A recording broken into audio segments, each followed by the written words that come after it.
You see them. They're here. But each night you return home. You often forget about them.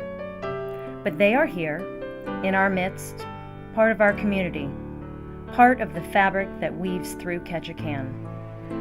Often you avoid them. Often you wonder to yourself why.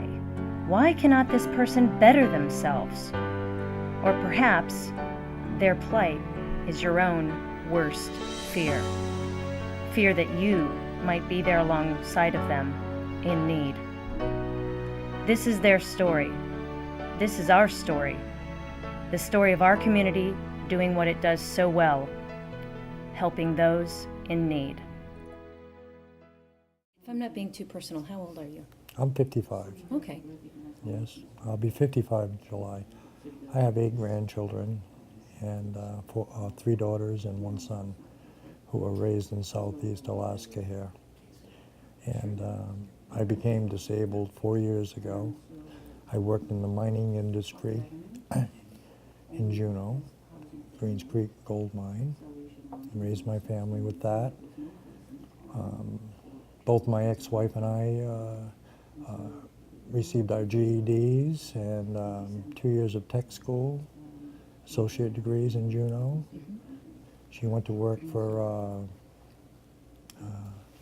the FAA, and I wound up working with Caterpillar. Oh, wow. But how do I get from there to here? Yeah, how do you? It's the way life unfolds. Poor decisions along the way. In some people's opinion, poor decisions, but you make practical decisions along the way that aren't correct. For example, one click at a time is what it is. You need to move forward, you need to do this or that, you add up all your options, and sometimes your option is the wrong door, but it's an option. Mm-hmm. So what do? Stay perplexed, or just walk through that door? Right. And then you live with the results. So you could say, well, I walked through that door and I'm at fault, and hold me to it, which some people that are doing better and can't for the life of them understand how people become homeless. Everyone has good intentions. No one gets up one morning and says, I'm going to screw my life up so badly and make all kinds of poor decisions today, and I'll be on the street tomorrow. No. Or I'm just going to, and then some people just get so overwhelmed and perplexed with it that they just resign to the fact and accept it.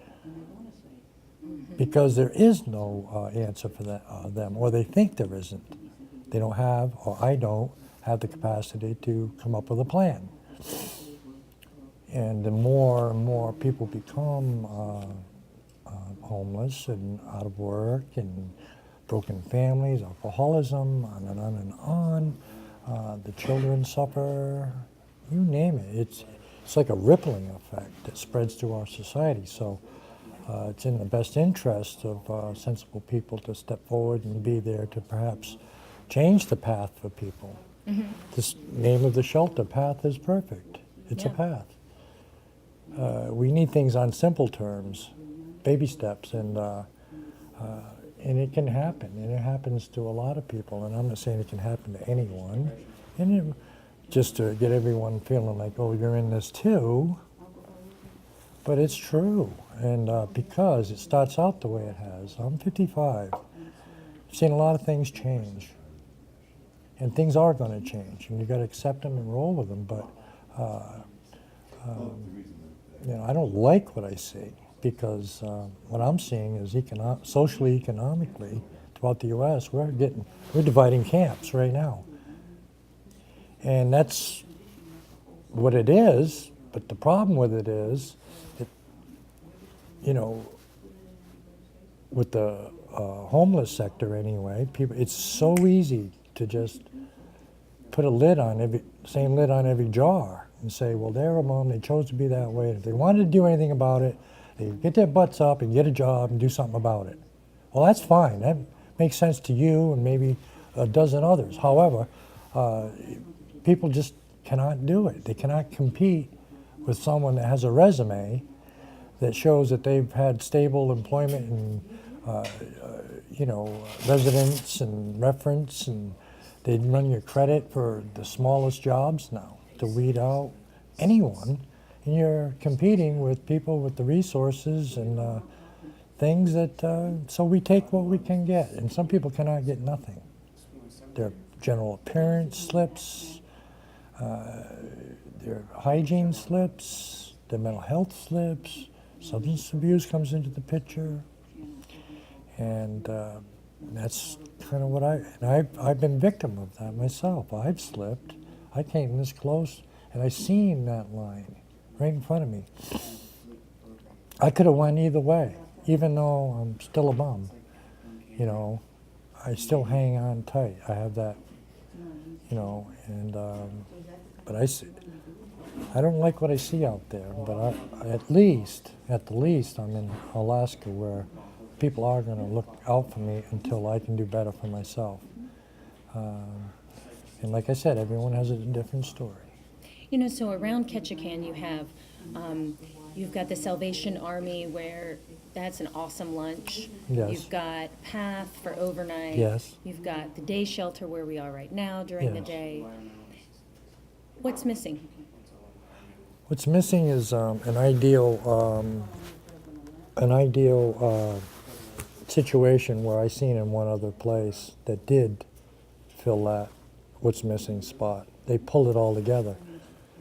And they made their day center not just a place to hang around out of the weather, which is a good thing. That's most of it. That's keeping us alive. Mm-hmm.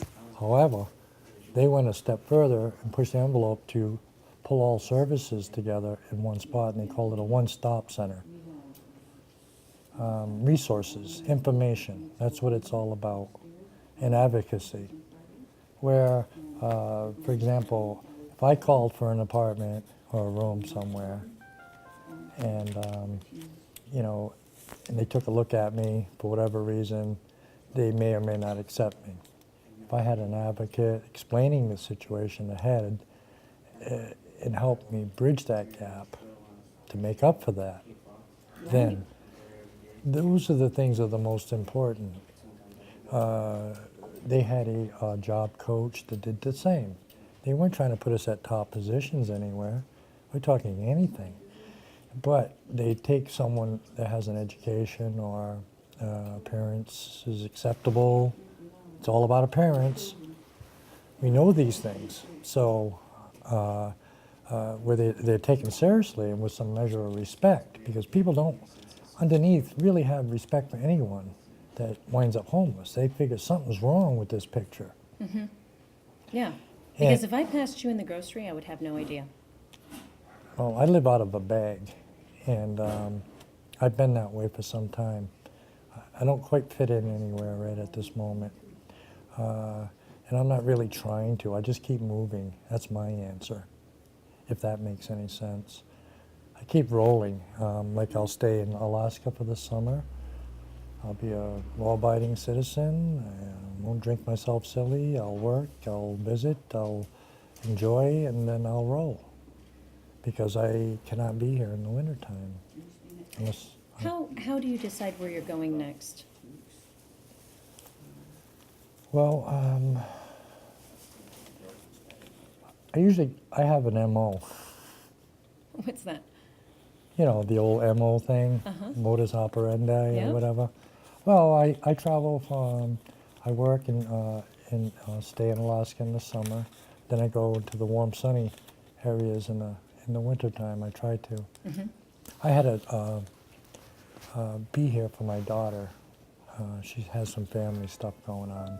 She needed someone in her corner. So I came up here early to be there. Mm-hmm. I threw myself into an awkward position to do that, but another one of those poor decisions, but what do? Exactly, it's your family. My daughter's sitting in family court by herself? I don't think so. We still have values, we still love our kids, so.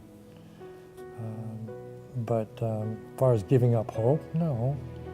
It's different for everyone, like I say. I don't know what to say. So having said that, I just keep moving. And do you keep in touch with the people that you've met along the way? No. But you are always true to your family. Yeah. That's amazing. Most people I meet, I can't remember their name 5 minutes later. Nor do I care. I care, but I know I'm not the same again. I just met some friends on the ferry, for example, and they're gone, and I can't remember their names, but there's people in passing that you enjoy for at the moment, and they appreciate you, and they don't slam you or whatever. Homelessness and its impact on individuals, families, and society is an issue of growing concern both nationally and in Alaska. In 2008, Alaska ranked 10th among the 50 states in concentration of homeless people.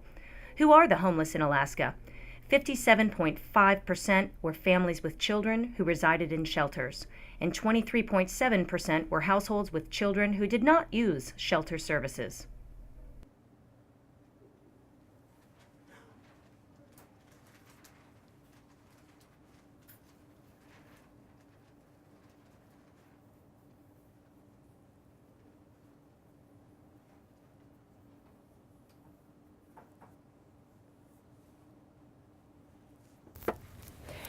With Ketchikan weather being so rotten this time of year, the real challenge facing those in need is to find a place that's not only dry and warm but also safe. So a lot of folks choose to spend their time right here in the Ketchikan Public Library.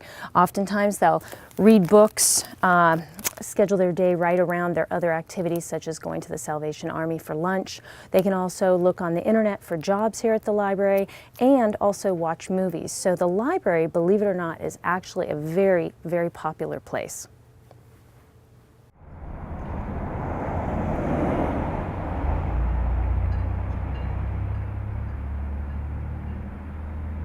You all pretty much have one day a week or a month that you serve here? 1 day a month. 1 day a month, but then there's a bunch of other groups. Churches, borough, Churches, borough, city, restaurants. individual groups. Oh, okay.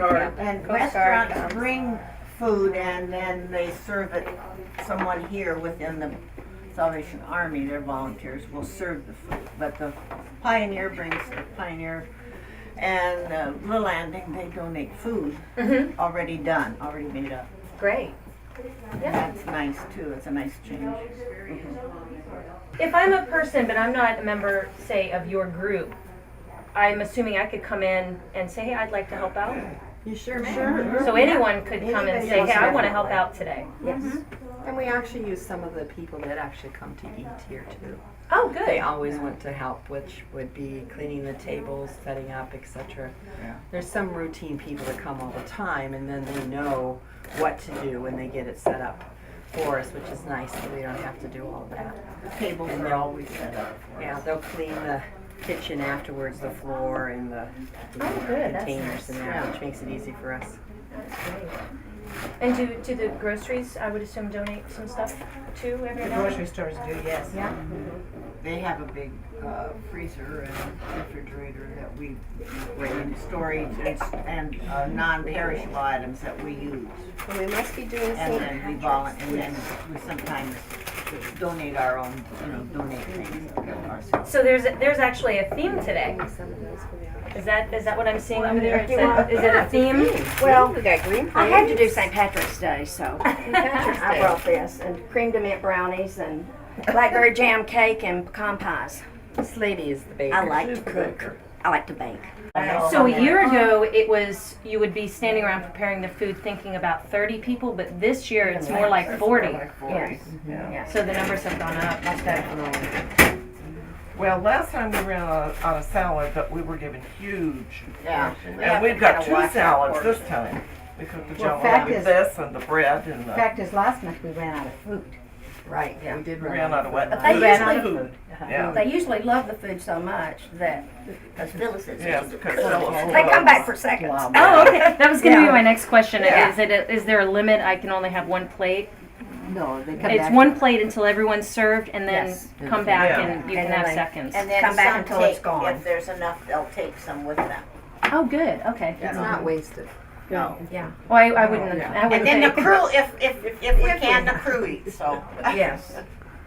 Last What else? month, If we there's anything left. had about this many, and they scraped the bowls, and they. Oh, wow. Yeah. Ate it all. Now, since the numbers have gone up, are you seeing a different person that's coming? Are you seeing more families? Are you seeing more children? Is it I had a never different? seen family before this year. No, I mean, and we had them in the summer. Yeah. But we only serve once a month, so we don't have a good overview of what comes the other 29 or 30 days of the month. So 7 days a week? No, No, 6 5. days. 5. Monday through Friday. And then they have the Lord's table on On Sunday. Sunday over at St. Yeah. John's, right? And Okay. that's usually the same group of people, and that's when there were families. Mhm. In the summertime particularly, there were families, they served more. And nothing goes to waste, it's gone. The food is gone. And Eileen and Jim really make things nice for people. You know, the dining room is always really nice, and they're very hospitable to the people who come. And I've noticed that you know, there's never any argument or fights or anything, and people seem to respect them enough to act real nice when they come. So they're really good if people bring little kids too. Good. Apricots. We're treating for the year St. Patrick's Day. Sure. Leave a little bowl on that and then have a salad on that. Oh, it has. Put a little bowl like this and then the salad. We've done. Jill. Good grief.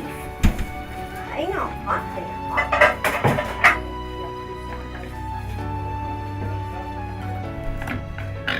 If I dish it up now, I'm gonna wait till I dish it up. Don't you think the other stuff, the other plate? Quite brown yet. why don't she teach us how to do that? Well, did you like the white one in the baby? Let's pray. Father, we thank you for this day that you've given to us. We thank you, Father, for the blessing of the hands that prepared this food, for the food itself. We pray that you'll nourish it to our bodies. We thank you, Father, for each one of our friends that you brought here today. We pray that you'll bless them in a mighty way, and this food to the nourishment of their bodies. We thank you in Jesus' name. Amen. Amen.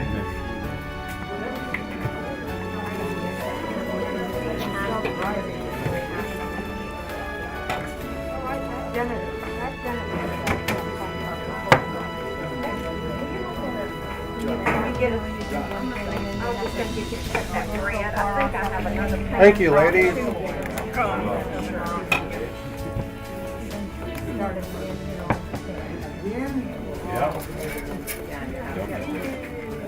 Thank you, time ladies. You're doing a wonderful job.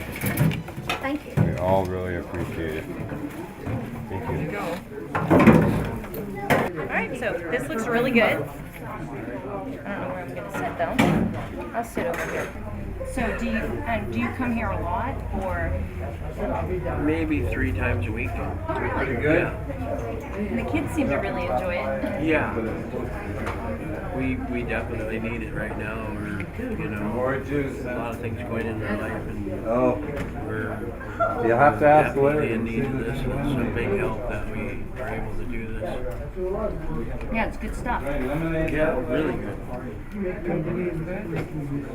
No people, and I still talk to you. Now, are you new to Ketchikan? I've been living here since May, Oh, okay. June, of last year. Hello. And I think there's extra desserts too. Yeah, here. Do you like one? I don't think I don't eat all that, and then you buy one. Now, how old are your kids? 1 and 2. Oh, wow. It'll be one in about 8 days. Well,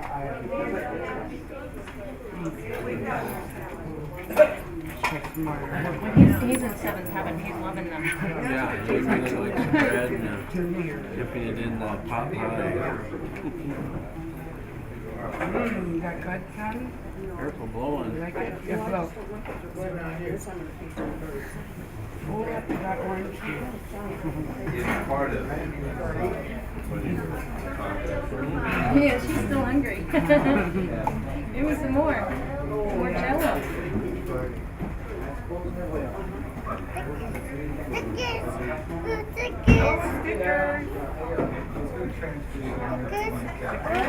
Okay, I can personally attest that this is one darn good meal. We've got some rolls here. That was an awesome salad, chicken pot pie. I'm on my second helping of Jello, and some awesome dessert. So go away because I'm eating.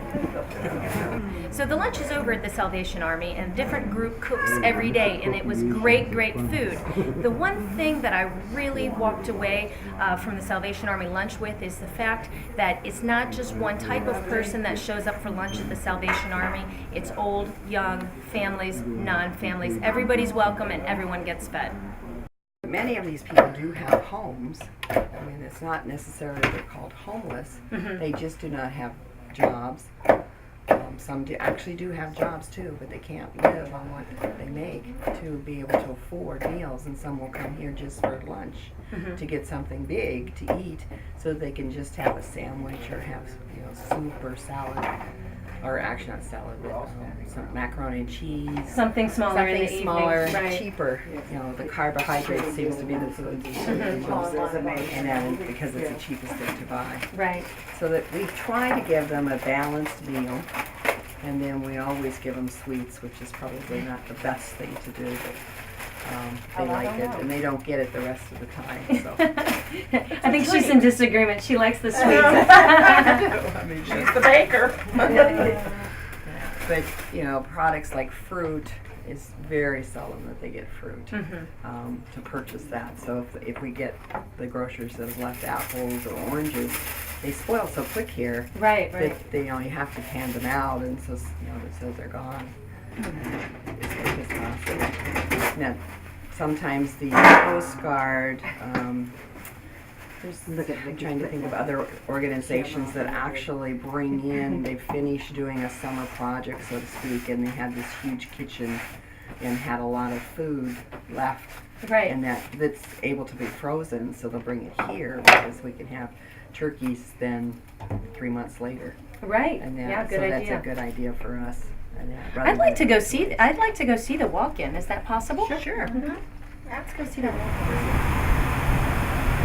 So this would be what you're using to prepare the meals with? Correct. And it's also, as I said, some things go out. As you can see, things like icing and peanut butter and honey graham crackers can go out, but certainly not icing can go out. Right. So we have to figure out what to do with it, and we leave it to Phyllis to do that.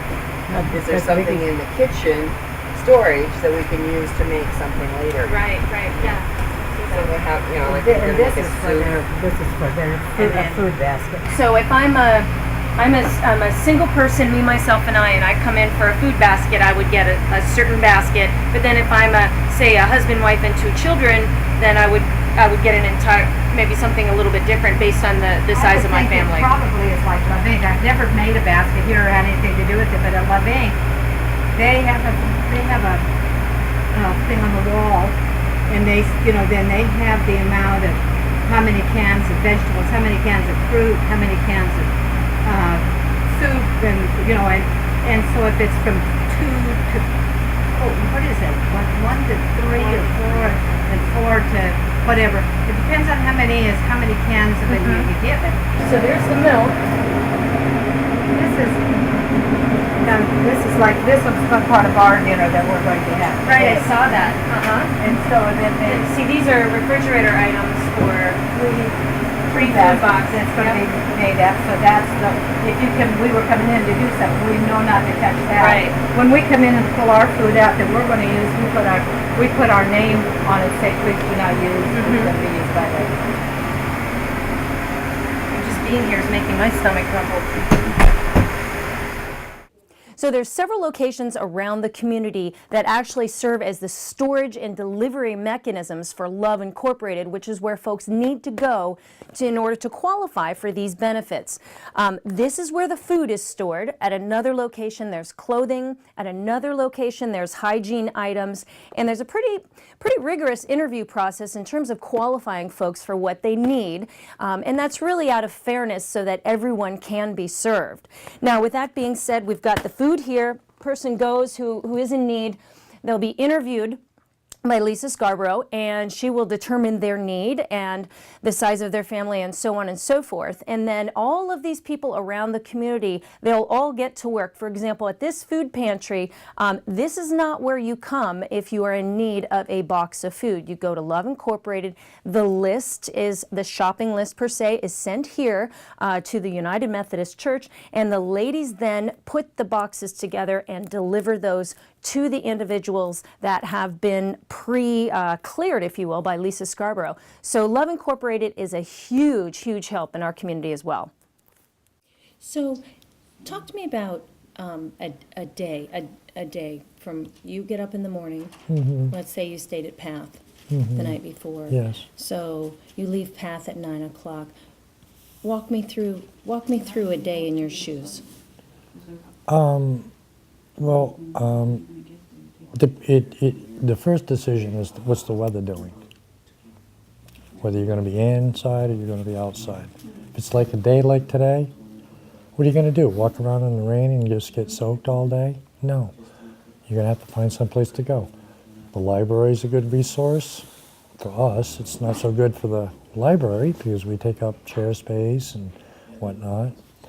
But, you know, we read the papers, we get on the internet, we have email like others, try to stay in contact with family and friends or whatever, and you know, read the paper early in the morning, see what's going on as far as jobs available. You know, in Alaska here, it's like hot and cold running water. Right now things are kind of slim, but things promising coming up, but not yet. Right. Everyone's waiting. So you spend your time, you know, talking with people, networking, and finding out the rumors, who's going to be hiring, and when, and for what, and how much, and who's the good employer. You know, we're working people, basically. Some people don't appear so, but they've given up simply because they're not taken seriously. And like I keep saying, this appearance thing. If you're not groomed and clean and clear-eyed and decent clothing on, forget it. You're shut out. So then then maybe the middle of the day, if maybe Salvation Army, or are there other resources around? Here in Ketchikan? Oh yeah, they have a nice lunch out at Salvation Army. They're good enough to put that on for people every day, and that's fine. And then also here at the day center is just perfect for what people need to be able to come to, and it becomes like a social network too. You get to know other people in similar situation. You get to know the workers, and you know, you hear about other things that are going on that benefit us or whatever, and if you come around long enough, you know, it becomes your family. You serve your family. That hasn't happened for me here because I just showed up here, but I won't be staying either. Right. I'm leaving tonight on the ferry for Juneau. Oh wow. Yeah, I was on the ferry, but I jumped off to be here for my daughter, and that was done yesterday, and I got to see my granddaughter for the first time in 2 years. So you do move. Oh yes, yeah, I do, and I don't know if it's to my detriment or not, but it's what it is right now, and I accept it. So you'll spend the summer in Juneau, and then it's off to another sunny place. Where do you think your next sunny place Oh, I will go be? to Hawaii in the winter time. I work over there. I have 2 shoestring businesses that I started over there. I was in no different shape over there, only it was more bearable because you can sleep out, you Right. know. And there's showers everywhere, outdoors. And they're not hot, but they're showers. We had a day center there. That's where that one-stop center was. In Hawaii. Really? On the Big Island. Interesting. They had washer, dryer, showers, internet, job postings, books to read, resources. Mental health workers would come there, meet their clients. You know, anything that they could do to push you forward, they would do. And they were there for me, you know. And Now, how do you get back there? How will you get back to Hawaii? Well, I'll work this summer up in Juneau, and I don't know, I'm not saying, I've never been able to save money, but I'll have enough money to get there. I'll fly from Juneau to... Amazing. It might be cheaper to take a cruise nowadays. The cruise is cheaper than the flight. Yeah, but I go there for my, you know, because, you know, I've lived in Alaska for 20 years, and I have mental health issues. And that's part of my disability. That is my disability. And in the wintertime, I get worse, much worse. And it wasn't always that way. And, but now I go over there and I don't lay under a coconut tree drinking Heinekens. I go over and work. I need to survive. It's expensive in Hawaii to live, even on the street, if you're going to maintain yourself and not ask for a whole lot. And that's what I do. And I wash windows and I detail cars for myself. And it's not like a slamming business, but I get by. That's what I do.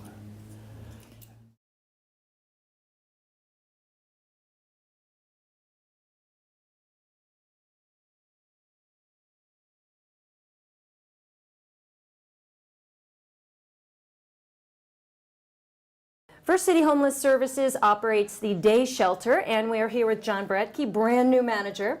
Tell me a little bit about the services that you offer and just a little background information on the day shelter as a whole. Well, for my my piece, you know, the interview, I just started here. Yesterday was my very first day. Not to put you on the spot or anything. No, that's okay. That's okay. The services I believe that we're trying to offer here is a safe environment for people to come here, to get out of the weather, to have a safe place to come and have some coffee, get warm, meet with other people so they're not alone. The camaraderie here. Exactly. There's a whole group out there in the kitchen. A whole group of people here getting together. And the services I would like to see offered from the program is hopefully we could get them pointed in the right direction with some work, refer them to other programs where they could get on their feet, save some money, and hopefully be contributing, you know, factor to the city of Ketchikan. Great. That's Wonderful. what we're hoping to accomplish here at the first City Day Shelter. Path was not opening. Park Avenue Temporary Home wasn't opening until 5 o'clock. And it came into her head that this was a miserable way to live. This was a very sad person who had no place to go in lieu of going to the library or in lieu of hanging out in one of the shops, and more commonly going to one of the bars to spend the time until the homeless shelter opened. So from that, she got a posse together of people and decided that we needed to spearhead something. So she spoke with the pastor of the United Methodist Church, where she has been a member for a long time. And in the fall of '07, they organized themselves into First City Homeless Services, a nonprofit focused specifically on homelessness and the marginalized needs of people in Ketchikan. From '07, I arrived in July of '08 and became a member of that committee. And we have been working the entire year of '09 trying to locate a facility where it would be safe and comfortable with everyone in town. Specifically, we wanted a place that was close to Park Avenue, because that's where people sleep in the evening, and close to Salvation Army because they have the noontime lunch. And so we couldn't have a place far out of town because people need transportation. So we spent all of '09 looking for a facility in that region of downtown. It didn't come to pass. And so finally, on December 7th of 2009, the Methodist Church finally said, well, then we will open our basement to this ministry on a pilot project program to say, for the next 6 months, we're going to have it in our basement, and let's see if there is a need. Let's see if there are people in Ketchikan who really do want to come and stay out of the weather in a place that really isn't interfering with someone else's business. So as of today, we have been averaging 10 people a day and up to 15 coming in and spending the day going to Salvation Army for lunch, and many of them going to PATH in the evening. So we are very successful in our own minds. First City Homeless Services is performing a need that is not being satisfied anyplace else in town. We are working very closely with PATH and Salvation Army, trying cautiously to save every dollar we can by not overlapping any of our services, other than we are offering a day place from 9 in the morning until 4 in the afternoon. People can come here, men, women, and children, to be safe. We have a manager here the entire time, so people are always being watched. Questions are being answered. We received 2 computers last week from the hospital. They are refuge computers from the hospital, and they're being set up so that we can offer some computer skills training out in the large room. Now the manager now has a very lovely computer from the hospital. Thank you very much, hospital. and other organizations in town are becoming more aware and asking us, what do we need and how can we help? Well, of course, the primary need is always coffee and cookies. And we have shower services here at the church because during the summer we have Ketchikan Hostel. So we need some towels and we need soap and shampoo. We have some right now, but we could always use more. And the more the people in Ketchikan recognize the needs of the homeless people, the more we will be fulfilling the goal that we all should have, and that is being kind and generous to our brothers and sisters in creation.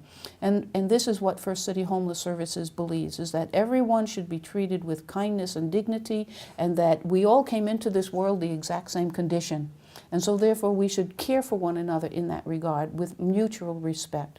We desire to build the program based on the needs of the individual. We have from mental health services promises that as we make referrals to them, they will come and facilitate our people.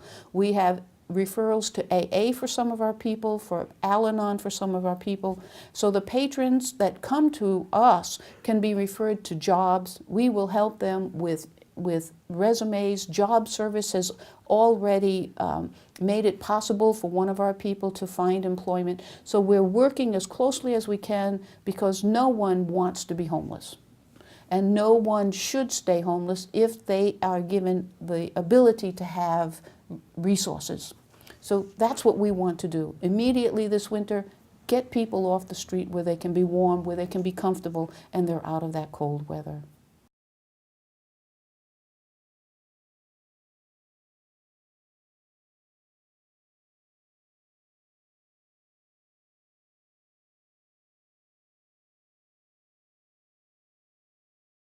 What we provide is a place of residence for those that do not have a home, or they're new into town, they need some time to get on their feet.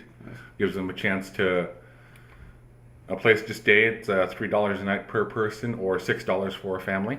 We have the capability of holding one family in here. Right now, last night we had about 15 residents stay here. And that's about an average number that we get every night. What we provide is a bunk. They get mattress cover, clean sheets, blanket, towel, personal hygiene items are available, pillowcase, and then assign them a bunk. If after around 30 days is the time limit, but if they need to stay longer, we can submit a letter of request to the board of directors at the board meeting, and the board of directors at that point either approves or denies the extension for an additional 30 days. And that can go on for as long as we need to for the individual. We have a large variety of age groups that stay here. We have one single mother with her 4-month-old child that stays here, and some of the On the older side, ranges between mid-50s to late 60s.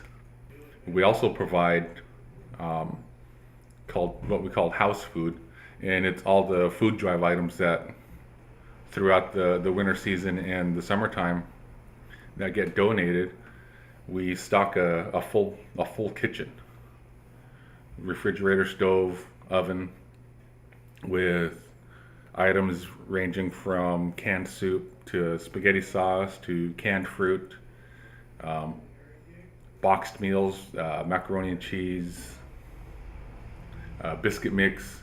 Most anything that can come in a box or a can that can get donated, we provide. Cereals, canned condensed milk, things like that.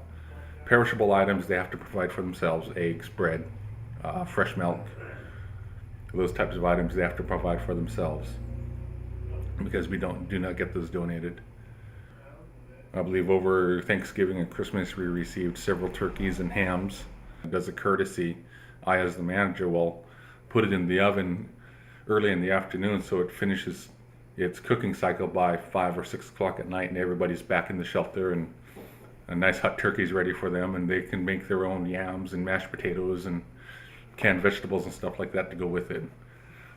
And that's one of the things that, as a manager, I like to offer as a nice courtesy, and that way they have a nice hot meal when they get back from whatever they're doing for the day. Our hours of operation: the door unlocks from 7 a.m. to 9 a.m. in the morning, along with all the common areas, the kitchen, the TV room, and the laundry room. And from 9 o'clock in the morning until 5 o'clock at night, the front door locks and all those areas get secured again. And then from 5 o'clock at night until 10 o'clock at night, all those areas are open once more, along with the front door. After 10 o'clock, the front door gets locked. There's a phone downstairs that's available for them to use to contact employers or family and friends with calling cards to make long distance calls that they can purchase on their own. We also provide a general container of laundry detergent. If they need a scoop, they take a scoop and just bring the scoop back up when they get their wash going. There's all kinds of interesting people that stay here. It's a great group, and we all get along great. It looks like we need additional funding, if possible, to fix some of the linoleum. As you can see, there's several locations where the linoleum is breaking loose, and there's some other places downstairs. Plus, from repeated floods, for some reason in the very back room at the foundation, they're working on getting it fixed right now, but it's been flooded repeatedly. Some new carpeting down there in a few of those rooms that have been flooded several times would be a great help. So if there's anybody out there that has those kind of supplies and be willing to chip in and help out here, we'd sure appreciate it. I'm sure the entire hostel. And you know, it's fixing to go into the busy season. There'll be people coming from Australia, New Zealand, all over Europe, over here to visit, you know, getting off for a week to sometimes 2 weeks. And a lot of them stop in here. So it would be, plus the locals, it'd just be real nice to have it up to, you know, par all together. And just a few things would help: linoleum, some good used, or if they should have some new carpet, not the real thick, deep stuff, but, you know, kind of indoor-outdoor carpet for 1 or 2 bedrooms down there, and different locations, especially in the living room, dining room area. Need some linoleum in there. And as you just saw, the little break right here where it's starting to come loose in the bathroom floor again, going into this particular bathroom, would be a really big help here at the shelter. Once again, my name's Mike, and everybody have a nice day. God bless. Came back to Alaska to do my best to stay permanently and stuff. I kind of like it here. Alaska took my heart and stuff like that, you know, and enjoy being back here. Now, you're not from here then? No, I'm But you've been originally from St. Joseph, Missouri, but I consider Alaska to be my home Oh, wonderful. and everything, because I've been all over the United States, including Canada and Mexico, and Alaska kind of took the cake, you know, so to speak. So how long ago did you get back here? Well, I've been here. I hopped a boat down Bellingham on the New Year's Day, and it took about 2 days to get up here. So I've been here pretty much over a month, going on 2 months at the most. Oh, great. So it's good to be back. And stuff, you know. And do you come here to the Salvation Army a lot? Well, Salvation Army, I've always liked going to church here at the Salvation Army. It's been my favorite place. I like the major and that. I've been going to Salvation Army Church off and on most of my life, not here but other states. Mm-hmm. Now I'm here to do the best and like to get a Salvation Army uniform and stick with the Salvation Army and stuff. I'm pretty happy with them. Great. And everything. So, Now, where are you staying at? well, I'm staying at the Path at the homeless shelter Oh, up that's there right. Okay, I remember. for the time being. And I want to get up on my feet and get a place of my own. And my dream is to, hopefully, in the near future, I'd like to save up enough money, get a piece of land, and slap something on it and say home sweet home. You know, There trying you to go. get a home is the hardest part and stuff. But I think once I get that accomplished, then it'd be nice from there on to have a So home when of do your you own. start? When do you start at Walmart? Oh, I started at Walmart, I'll say about, as of tomorrow, 2 weeks ago. Oh, really? Yeah. Okay, so what are you doing? Well, I'm door greeter. Terry's got me up here as a door greeter part of the time, or most of the time, and then sometimes I'll sweep and dust mop the floors, help bring in carts. I guess he's got me floating around the store until he decides where he's going to put me and stuff. you know. Decides whether you're best in sporting goods or... Well, sporting goods, I'd love that very much because I like fishing and stuff like that, you know. But that'd be okay too. Just, And tell me this, if this isn't too personal. So prior to when you came here and prior to you getting your job at Walmart, tell me about a typical day for you.